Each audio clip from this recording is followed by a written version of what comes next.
Hello student, एक और नए वीडियो में आप सभी का स्वागत है। दोस्तों, उत्तर प्रदेश में लेखपाल की भर्ती आ चुकी है और ये जो भर्ती आई हुई है मेंस एग्ज़ाम की है। 2025 में ही इसका पीटी एग्ज़ाम का भर्ती आया हुआ था और जो लोग पीटी एग्ज़ाम दिए थे सिर्फ उन लोगों के लिए ये वैकेंसी है। सिर्फ वही लोग इस फॉर्म को अप्लाई कर सकते हैं। ये वैकेंसी 2025 के लास्ट में ही आई थी। यहाँ पर देखिए 29 दिसंबर को ये वैकेंसी आई हुई थी और इस फॉर्म को भरने की लास्ट डेट 28 जनवरी 2026 तक रखी गई है। इसके बारे में देखिए यहाँ पर लिखा हुआ है कि ये जो एग्ज़ाम है भर्ती आई हुई है ये सिर्फ उन्हीं लोगों के लिए है जिन्होंने कि पीटी एग्ज़ाम में पास किया था। सिर्फ उन लोगों के लिए ये वैकेंसी है। उसके बाद आपको इसको अप्लाई कैसे करना है, तो अप्लाई करने के लिए आपको इसके ऑफिशियल साइट पे जाना है। ये साइट यहाँ पर लिखा हुआ है और इस साइट का लिंक आपको वीडियो के डिस्क्रिप्शन बॉक्स में भी मिल जाएगा। उसके बाद देखिए और भी चीज़ें देखते हैं। आपको अप्लाई करने के लिए उस पोर्टल पर जाना है और पोर्टल पर जाने के बाद जो आपका पीटी एग्ज़ाम का जो रजिस्ट्रेशन नंबर होगा और आपका जो मोबाइल नंबर और ईमेल आईडी होगा उसके थ्रू आप लॉगिन करके उसके बाद आपको एक ओटीपी आएगा। वो ओटीपी को आप सबमिट करके आप इसे लॉगिन कर सकते हैं।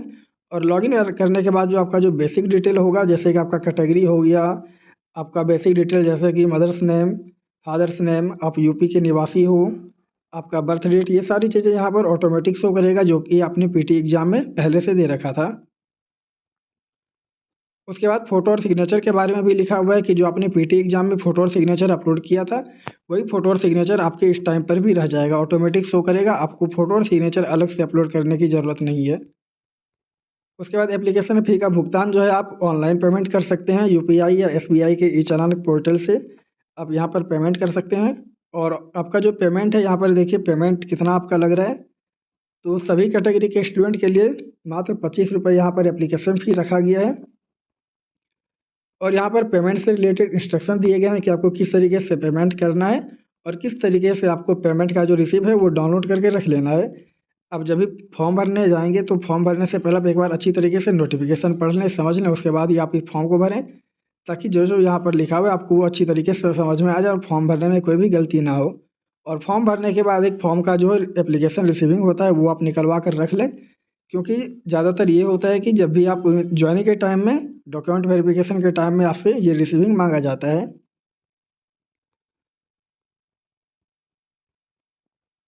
उसके बाद यहाँ पर कैटेगरी वाइज वैकेंसी लिखी हुई है कि किस कैटेगरी के लिए कितनी पोस्ट पर वैकेंसी आई हुई है, ये सारी चीज़ें यहाँ पर लिखी हुई है।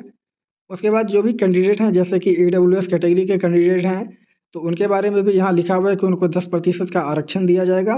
और आपको किसके थ्रू ये अपना ईडब्ल्यूएस बनवाना है इसके बारे में लिखा हुआ है। सभी कैटेगरी के लिए यहाँ पर लिखा हुआ है। तो आप जिस भी कैटेगरी से बिलोंग करते हैं वो इस इंस्ट्रक्शन को पढ़ लें और उसके थ्रू आप अपना जो है ये सर्टिफिकेट बनवा कर रख लें ताकि आप लास्ट में अगर आपसे मांगा जाए ये सर्टिफिकेट तो आप वहाँ पर अच्छे तरीके से उसे दिखा पाएँ। उसके बाद यहाँ पर एलिजिबिलिटी के बारे में लिखा हुआ है। तो इसका जो मिनिमम क्वालिफिकेशन है वो आपका इंटर पास है, 12वां पास, या तो आप इंटरमीडिएट यूपी सरकार या फिर सरकार द्वारा कोई मान्यता प्राप्त संस्थान से आपने अगर इंटर पास किया है तो आप इसके लिए एलिजिबल होंगे। उसके बाद यहाँ पर एज लिमिट के बारे में दिया है। इसकी जो मिनिमम एज है यूपी लेखपाल के लिए मिनिमम एज 18 वर्ष और मैक्सिमम 40 वर्ष इसकी रखी गई है। मैक्सिमम 40 वर्ष तक आप इस फॉर्म को भर सकते हैं। उसके बाद एग्ज़ाम सिलेबस देख लेते हैं कि इसका एग्ज़ाम सिलेबस क्या है। तो यहाँ पर देखिए एग्ज़ाम सिलेबस में आपसे जो है भारत का इतिहास और राष्ट्रीय आंदोलन इससे संबंधित क्वेश्चन जो है इसमें आपका टोटल 5 मार्क्स का क्वेश्चन पूछा जाएगा। उसके बाद पॉलिटी से जो है भारतीय राज्य व्यवस्था से भी 5 क्वेश्चन होंगे 5 मार्क्स के। ज्योग्राफी और इकोनॉमिक्स से भी आपसे 5-5 क्वेश्चन यहाँ पर देखने को मिलेंगे। उसके बाद ग्राम समाज और विकास जो है इससे भी आपको 5 क्वेश्चन देखने को मिलेंगे। और फिर ये करंट अफेयर्स इसमें भी आपको 5 क्वेश्चन, साइंस टेक से 5 क्वेश्चन, पर्यावरण पारिस्थितिकी से 10 क्वेश्चन और डाटा इंटरप्रिटेशन से भी 10 क्वेश्चन। उसके बाद समान हिंदी होंगे जो कि इसमें भी 10 क्वेश्चन पूछे जाएंगे। और उसके बाद जो है कंप्यूटर एवं सूचना प्रौद्योगिकी इसमें 15 क्वेश्चन होंगे। और यूपी स्पेशल जो होंगे सामान्य जानकारी ये आपका 20 क्वेश्चन इसमें देखने को मिलेंगे। तो टोटल ये सारे टॉपिक होंगे इसमें जो कि आपका 100 नंबर का एग्ज़ाम होगा और टोटल 100 क्वेश्चन आपको देखने को मिलेंगे। और यहाँ पर देखिए टॉपिक वाइज लिखा हुआ है कि किस टॉपिक में आपको कौन कौन से टॉपिक से क्वेश्चंस पूछे जाएंगे। तो टॉपिक वाइज यहाँ पर लिखा हुआ है। ये आपसे हिस्ट्री में जो बेसिक जानकारी होती है, स्वतंत्रता आंदोलन, राष्ट्रीय आंदोलन, ये सारी चीज़ें। उसके बाद पॉलिटी में आपका भारतीय राजनीतिक व्यवस्था, भारतीय संविधान, स्थानीय स्वशासन।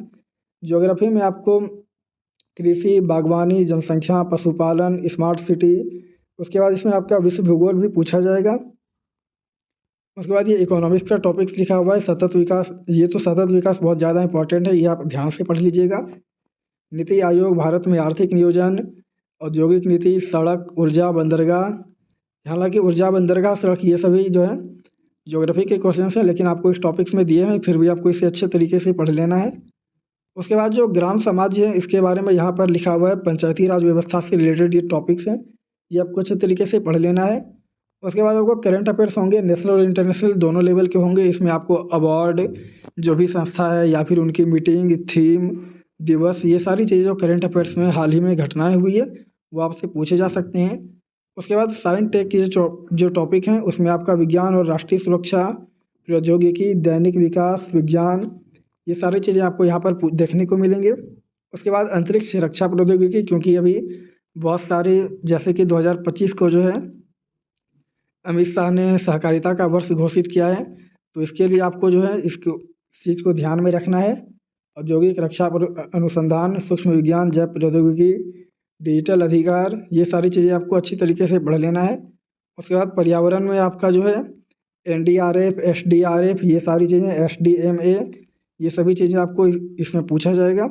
उसके बाद डाटा इंटरप्रिटेशन जो है वो आपका कंप्यूटर से रिलेटेड होता है, ये सभी चीज़ें आपको पढ़ लेना है। उसके बाद हिंदी में भी आपका बेसिक चीज़ ही देखने को मिलेगा, जैसे आपका संज्ञा, सर्वनाम, क्रिया, तत्सम, तद्भव, संधि, विच्छेद, उपसर्ग, प्रत्यय, स्वर, व्यंजन, वर्ण, ध्वनि, ये सारी चीज़ें आपको देखने को मिलेंगे। उसके बाद भाग 2 में जो है आपका कंप्यूटर से रिलेटेड, आपको कंप्यूटर की बेसिक जानकारी के बारे में पता होना चाहिए। उसके बाद जो आपका एक्सेल है, ऑपरेटिंग सिस्टम है, डिजिटल वित्तीय भुगतान, ये सारी चीज़ें आपको यहाँ अच्छी तरीके से देख लेना है। उसके बाद कुछ टॉपिक आपको है AI यानी कि आर्टिफिशियल इंटेलिजेंस से भी देखने को मिलेंगे कंप्यूटर सूचना प्रौद्योगिकी के क्षेत्र में। उसके बाद यूपी स्पेशल जो है, इसमें आपका यूपी का इतिहास, संस्कृति, कला, वास्तुकला, त्योहार, लोक त्योहार, साहित्य, भाषा, रीति रिवाज, उद्योग, व्यवसाय, ये सारी चीज़ें आपको यहाँ यूपी स्पेशल में देखने को मिलेंगे। यहाँ पर ये इंग्लिश में भी इसके बारे में लिखा हुआ है। तो उत्तर प्रदेश लेखपाल के बारे में जो वैकेंसी आई थी, मैंने इसके बारे में सारी चीज़ें आपको बता दी। वैसे मैंने अपनी वेबसाइट पर भी इसके बारे में पोस्ट किया हुआ है, अगर आपको अधिक जानकारी से विस्तार से देखना हो तो आप मेरे वेबसाइट पर जाकर देख सकते हैं। मेरे वेबसाइट का लिंक भी आपको वीडियो के डिस्क्रिप्शन में मिल जाएगा। अगर आपका कोई डाउट है तो कमेंट करके ज़रूर पूछें। बाकी वीडियो अच्छा लगा तो लाइक करें। ऐसे ही अपडेट पाने के लिए हमारे चैनल को सब्सक्राइब करें।